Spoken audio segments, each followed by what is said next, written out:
ठाणे महानगरपालिकेतील कर्मचारी, शिक्षक, शिक्षकेतर कर्मचारी तसंच कंत्राटी कामगारांच्या विविध प्रलंबित प्रश्नांबाबत आमदार संजय केळकर यांनी बैठक घेऊन प्रशासनाकडे तातडीने कारवाई करण्याची मागणी केली आहे.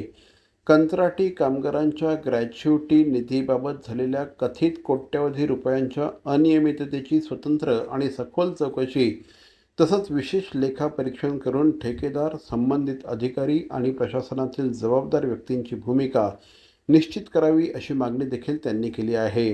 ग्रॅच्युटीशी संबंधित सर्व आर्थिक व्यवहार आणि वैधानिक देयकांची तपासणी करून दोषींवर कारवाई करावी आणि कामगारांना हक्काची संपूर्ण ग्रॅच्युटी तातडीने अदा करावी अशी मागणी देखील आमदार संजय केळकर यांनी केली आहे. आता त्या खात्याचे जे ठेकेदार आहेत त्याचा सगळा हिसाब किताब काढून त्याचं जे आहे ते 7 दिवसामध्ये आम्हाला सादर करणार आहेत. परंतु ही करोडो रुपयामध्ये एक्झॅक्टली ही जी काही रक्कम आहे ती 4,000 कर्मचारी जरी कंत्राटी कर्मचारी जरी धरले तरी देखील ही फार मोठी रक्कम आहे.